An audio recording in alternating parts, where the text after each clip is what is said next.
Alright guys, first thing you want to use is the San Marzano tomatoes. I got the Cento brand from Walmart actually. Then I picked up the Great Value diced tomatoes with the green chilies. Get 2 cans of those, 10 ounce. Then you're going to want to have 1 lime, cut it in half and use the juice from it. And then we're going to have some garlic. And we're going to have some jalapeno, because you got to have jalapeno. If you want some heat, use the jalapeno. If you don't, then you don't use that. And then you're going to use some onion. I'm going to go ahead and use some onion here, guys. And let's see, some salt, regular salt, or you can use sea salt or whatever you've got laying around. And then some ground cumin. We're going to use some of that. We're going to use a little bit of this onion powder. We're going to use some of this garlic powder. All cheap stuff at Walmart. And some of this cilantro. It's a pretty nice looking batch of cilantro, I do say so myself. And I am going to be using the Ninja blender instead of the food processor. I'll just be using the blender today. And yeah, so everything's going to go into the blender.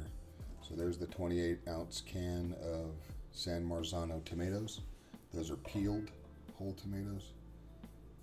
And both of these cans of the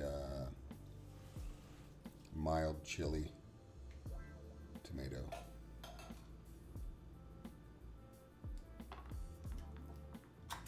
And put that other one in there like that. Fill it up nice. Alright, and then this salsa, you guys, it's unbelievable. This is, if you like Restaurant Salsa, if you've ever been to like a really good Mexican restaurant, this is what it tastes like. I live here in Southern California, San Diego, and we have the best Mexican food in the entire world, being right here next to Mexico. So you're going to take your onion, and I like to dice it up a little bit before I put it into the blender, just because it helps with chopping it up real good, quicker. That way you don't have to really run the blender too long to achieve. Some people will use a 1/4 cup of onion. I like to use a whole 1/2 cup,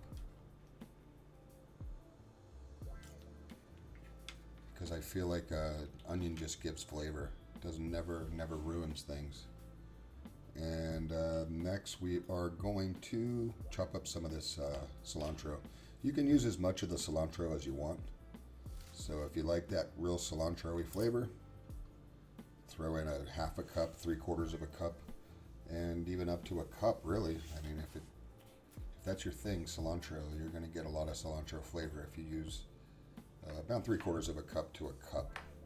That's about what we got here. And I like to take out some of the stems, things like that, make it more nice for the blender, for the Ninja, which I recommend a Ninja because they this is not a sponsored video. Alright, jalapenos, let's do this. I like to use 2 because to be honest, when I eat Mexican salsa, I like to have that heat. I like that it tastes like something really authentic. I like to cut them in half, and if you want to remove the seeds, you just cut them in half like this and take out the core here. Get rid of the core of all the shell that's in there. There's a bunch of seeds in there, but if you like it hot, leave those in, because you're going to find out that leaving them in is going to give you that spice that you're after. If you like it even hotter, step up the game and move up to habaneros and other different peppers you want to put in there. You can just kind of make it your own when you're making salsa. I like to take the garlic and chop that up real fine, just because it just helps in the blender, because it just goes quicker. You don't have to run the blender as long if you've got these chopped up real nice. And I like to use 2 cloves in mine. A lot of people call for 1 clove, but my salsa has flavor. Keeps people coming back for more. That's one thing. You start making good salsa, and everybody in your family is going to want salsa from you. So beware of that. By the way, this is my new channel, and I definitely welcome everybody to hit that subscribe button and maybe tell me something that you'd like to see in the future. I make pizzas and all kinds of good stuff coming, so just let me know. You're going to take this lime here, remove that sticker probably first, but wash the lime real good and just give it a nice, some people like to use a half a lime. I like to use the whole lime. Once again, people, flavor. It's all about the flavor. All right, now we're going to add a little bit of the cumin, 1/4 teaspoon, and we're going to add some salt. I like to add about 3/4 of a teaspoon, and then some sugar. I didn't put that in earlier, guys, but yeah, put in a. I like to go about a half a teaspoon of sugar, 1/4 teaspoon, whatever you'd like, and you can always add a little bit later for your flavoring, but if you do a 1/4 teaspoon, you'll be just good. You'll notice I didn't add the garlic and the onion. I kind of forgot that. So you can add the garlic and the onion powder. Just go ahead and add the ingredients that I put in the list. I'll put all the ingredients in the list in the description, so you can cut and paste and take a screenshot, whatever you'd like to do. And hopefully you'll use this as a reference to make really good salsa. Now here I'm checking the thickness, and 1 tablespoon of water I'm going to add here just to get that a little bit more loose. Go ahead and hit the under a little bit more. I like to use the pulse feature.